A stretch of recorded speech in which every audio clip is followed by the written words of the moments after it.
வணக்கம். ஆடி மாதத்திற்கான 12 ராசிகளுக்கான மாத பலனை இப்போ பார்க்க இருக்கிறோம். முதல்ல மேஷராசி. மேஷராசிக்கு உத்வேகம் அடையக்கூடிய மாதமாக இந்த ஆடி மாதம் இருக்கு. இதில் முதல்ல அஸ்வினி நட்சத்திரம். அஸ்வினி நட்சத்திரத்துக்கு இந்த மாதம் ஒரு பெரிய அளவில் கடனெல்லாம் குறைய போகின்ற ஒரு மாதம். கடனை அடைப்பதற்கு தேவையான வருமானம் ஆடி மாதம் பின்னாடி இருக்கிற 15 நாளுக்கு, ஆடி 15க்கு பிறகு வருமானம் சீரடையும். அதனால கடன் குறையும். அடுத்தது பரணி நட்சத்திரம். இந்த பரணி நட்சத்திரத்தில் இருக்கிறவங்களுக்கு சுக்கிரன் 5ல் இருக்கிறதுனால குழந்தைகள் மூலமா ஒரு பெரிய பாக்கியம் கிடைக்க போகுது. பரணி நட்சத்திரத்தில் இருக்கிறவங்களுக்கு ஒரு வீடு கட்ட வேண்டிய சூழ்நிலை இருக்கும். குழந்தை இல்லாதவர்களுக்கு குழந்தை ஏற்படக்கூடிய ஒரு மாதமாகவும் இருக்கு. குழந்தை இன்மைக்காக மருத்துவம் பார்த்து அதன் மூலமா ஒரு நல்ல தீர்வையும் இந்த மாதம் பார்க்கலாம். கிருத்திகை நட்சத்திரம். கிருத்திகை முதல் பாதத்தில் பிறந்தவங்களுக்கு ஆடி மாதம் செவ்வாய் 2லிருந்து 3ஆம் வீட்டுக்கு இருக்கிறதுனால பெருசாக ஒரு இளைய சகோதரர்கள் மூலமாக ஒரு துன்பம் ஏற்படும். அதை மட்டும் கவனிச்சுக்கணும். பங்காளிகளோட சொத்து பிரச்சனை இருந்தால் அது இந்த காலகட்டத்தில் தள்ளி வைக்கணும். மேஷ ராசியில் பிறந்திருக்கிற எல்லாருமே இந்த மாதம் குடும்பத்தில் ஒரு அனுசரித்து போகணும். பேச்சுவார்த்தையை தள்ளி வச்சுக்கணும். வாய் சும்மாவே இருக்காது. ஏதாச்சும் ஒரு வார்த்தையை சொல்லிகிட்டே இருப்போம். அதெல்லாம் இந்த மாதம் நம்ம குறைச்சிக்கணும். வீடு சார்ந்த ஒரு நல்ல காரியம் நடக்கும். வீடு புதுப்பிக்கணும், இல்லைனா ஏதாச்சும் இடிச்சிட்டு கட்டணும் அப்படின்னா இந்த மாதத்தில் அதற்கான அடித்தளம் நீங்கள் ஆரம்பிக்கலாம். இந்த மாதம் உங்களுக்கு வாஸ்து பூஜை இருக்கும். அதையெல்லாம் கூட இந்த மாதம் நீங்கள் செய்துக்கலாம். புதுசாக வண்டி வாகனம் வாங்கணும் அப்படின்றவங்களுக்கு லோன் மூலமாக கிடைக்கும். இஎம்ஐ மூலமாக அதற்கான வாய்ப்புகள் இருக்குது. இந்த மாதம் நீங்கள் கவனமாக இருக்க வேண்டிய நாட்கள் ஜூலை 26, 27. நீங்கள் வணங்க வேண்டிய தெய்வம் முருகப்பெருமான். முருகப்பெருமானுடைய அருளால் உங்களுடைய வருமானம் கொஞ்சம் கொஞ்சமாக சேமிப்பாக மாறக்கூடிய இந்த மாதம். அடுத்தது ரிஷபராசி.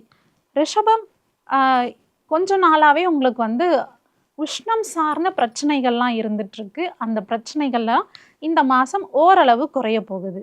முதல் 15 நாட்கள், ஆடி மாதத்தில் இருக்கிற முதல் 15 நாள் உங்களுக்கு அந்த உஷ்ணம் சார்ந்த பிரச்சனை இருந்து தான் இருக்கும். போக போக ஆடி 20 தேதிக்கு அப்புறம் அது முழுமையாக மாறிடும். செவ்வாய் உங்களுடைய ராசியிலிருந்து 2ஆம் ராசிக்கு போகிறாரு.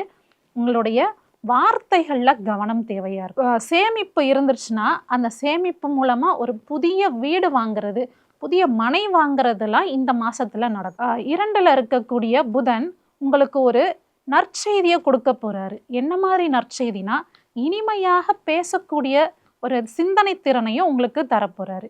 3ல் இருக்கக்கூடிய சூரியனும் குருவும் இணைந்து உங்களுக்கு ஒரு பெரிய உங்களுடைய தம்பிகள் மூலமாக, இளைய சகோதரர்கள் மூலமாக ஒரு நற்செய்தியை கொடுக்க போகிறாங்க. ஆனால் ஒரு கவனம் மட்டும் இருந்துக்கணும்.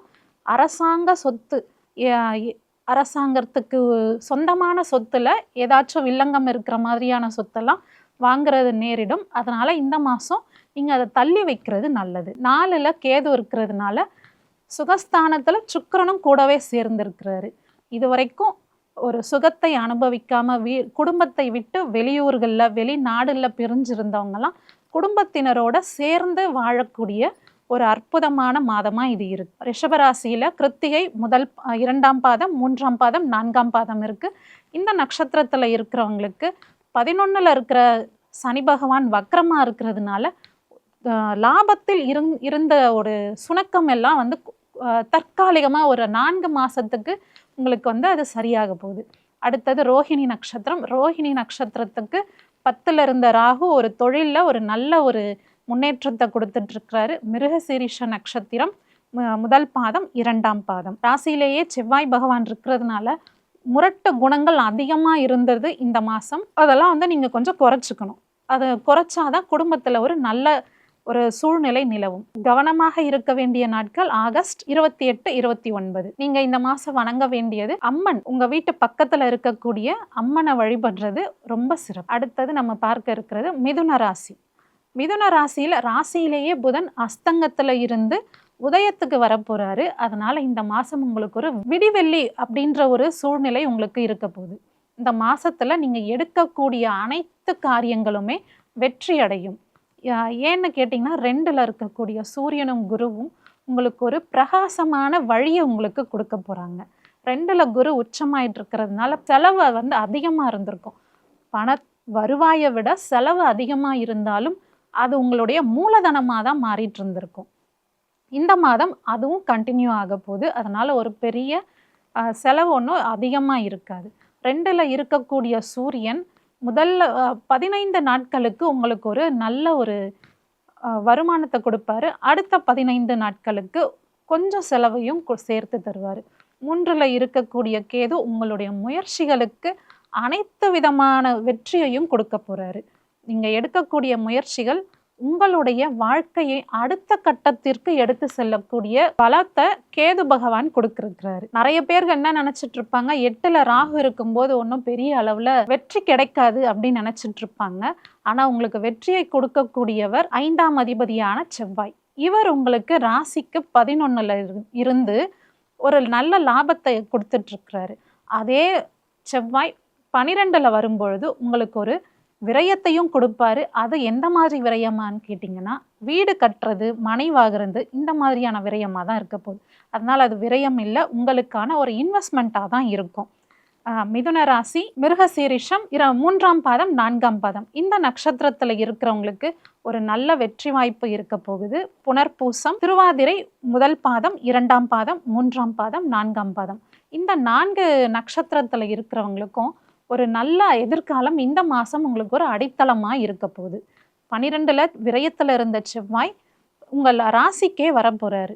ராசிக்கு வந்ததுக்கப்புறம் உங்களுக்கு ஒரு உஷ்ணம் சார்ந்த பிரச்சனைகள்லாம் ஏற்படும். புனர்பூசம் 1, 2, 3ஆம் பாதம் இவங்க இந்த மாதம் கவனமாக இருக்கணும். உஷ்ணம் அதிகமாக இருக்கும். அதே மாதிரி சிலர் வந்து நாய்கள் மூலமாக ஒரு பிரச்சனை இருக்கும். கூர்மையான பற்கள் இருக்கிற மிருகங்கள் எல்லாத்தாலையுமே உங்களுக்கு வந்து ஒரு பிரச்சனை இருக்கும்.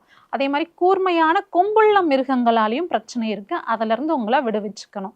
நீங்கள் இந்த மாதம் வணங்க வேண்டிய தெய்வம் பெருமாள். பெருமாளை வணங்க இந்த மாதம் உங்களுக்கு ஏற்படக்கூடிய சங்கடங்கள் குறையும். அடுத்தது கடகராசி. ராசியிலேயே குரு உச்சமாயிட்டு இருக்கிறாரு. அந்த இருக்கிற குருவை நினைச்சு நீங்க ரொம்ப சோம்பேறியா இருந்துட்டு இருக்கீங்க. குரு உச்சமாயிட்டாரு நம்ம ராசியில. அதனால நம்ம எந்த செயல்லையுமே நம்ம வெற்றி அடைவோம் அப்படின்ற ஒரு சோம்பேறியான மனநிலையில இருக்கிறீங்க. அதை விடுத்து உங்களுடைய அன்றாட வேலைகளை நீங்க கண்டிப்பா அதிகப்படுத்தணும். இதனால வந்து நீங்க உங்களுடைய உடல்நிலையை மோசமாக்கிக்கிறீங்க. குரு ராசியில வேகமா பயணிக்கிறாரு. அவர் எப்பவும் செல்லக்கூடிய 12 மாதம் அப்படிங்கிறது இல்லாம ரொம்ப வேகமா பயணிச்சு 6 மாசத்திலேயே அடுத்த ராசிக்கு போறதுனால உடல் எடை அதிகமாகும். அதனால கடகராசியில இருக்கிறவங்கலாம் இந்த மாசம் வந்து உங்களுடைய சோம்பேறித்தனத்தை எல்லாம் விட்டுட்டு அடுத்தடுத்த வேலைகளை வேகமா நீங்க போறதுக்கு பார்க்கணும். கடகராசியில முதல்ல புனர்பூசம் 4ஆம் பாதம். இந்த புனர்பூசம் 4ல தான் முதல்ல எடுத்ததுமே சூரியன் வருவாரு. தலை சார்ந்த பிரச்சனைகள் எல்லாருக்குமே வரப்போகுது. தலையில நீர் கோர்த்துக்கிறது, தலையில அடிக்கடி தலைவலி வர்றது, வெயில்ல போயிட்டு வந்தா வலி அதிகமா இருக்கிறது, இந்த மாதிரியான பிரச்சனைகள்லாம் சந்திக்க நேரிடும். அதை வந்து நீங்க பார்த்துக்கணும். அடுத்தது பூசம் 1, 2, 3, 4ஆம் பாதம். இந்த பூச நட்சத்திரத்துல இருக்கிறவங்களுக்கு எல்லாருக்குமே ஒரு நல்ல செய்தி என்னன்னா, சனி பகவான் வக்ரமாகிறாரு. உங்களுடைய நட்சத்திர அதிபதியான சனி பகவான் 9ஆம் வீட்டில் போயிட்டு வக்ரமாகிறாரு. 9ஆம் வீட்டில் உங்களுக்கு ஒரு நல்ல ஒரு பலத்தையும் கொடுத்துட்டு இருந்த சனி பகவான் பாவகிரகம், இயற்கையான பாவகிரகம். அவர் வக்ரமாகிறதுனால உங்களுக்கு ஒன்றும் கெடுதலான விஷயம் எதுவுமே நடக்க போறது கிடையாது. என்ன, உங்களுடைய தந்தையுடைய உடல் நலத்துல மட்டும் நீங்க கவனமா இருந்திருக்கணும். அடுத்தது ஆயில்யம் 1, 2, 3, 4ஆம் பாதம். இந்த ஆயில்யம் நட்சத்திரத்துல இருக்கிறவங்களுக்கு எல்லாருக்குமே ஒரு நல்ல செய்தி என்னன்னா, செவ்வாய் பகவான் 11ல இருந்து 12க்கு வர்றாரு. விரயத்துக்கு தானே போறாரு அப்படின்னு நினைச்சிங்கன்னா விரயம் ஆக மாட்டாரு. உங்களுக்கு ஒரு இன்வெஸ்ட்மெண்ட்டாக மாற்றி கொடுக்கக்கூடிய ஒரு தன்மையில் தான் இருக்காரு. உங்களுடைய நட்சத்திரத்துக்கு அடுத்த குரு பகவான் வரப்போறாரு. அந்த சமயத்தில் உங்களுக்கான ஒரு பெயரும் புகழும் கிடைக்கும். அதனால இந்த மாதம் அதற்கான முன்னேற்பாடுகள் எல்லாத்தையும் நீங்கள் செய்துட்டே இருக்கணும். இந்த மாதம் உங்களுக்கு ஒரு விரயம் இருந்துட்டே இருந்துச்சு இல்லையா, சேமிப்பெல்லாம் கரைஞ்சிட்டே இருந்திருக்கும். அதற்காக சுக்கிரன் வந்து மாசம் முதல்லயே உள்ள வந்துட்டாரு. ஆனி மாதம் இறுதியாவே சுக்கிரன் 2ஆம் வீட்டுக்கு வந்ததுனால அந்த சேமிப்பு எல்லாம் படிப்படியாக உயரப்போகுது. உங்களுடைய செலவெல்லாம் கட்டுப்படுத்தி உங்களுடைய சேமிப்பை உயர்த்தக்கூடிய ஒரு மாதமாக இந்த ஆடி மாதம் இருக்கு.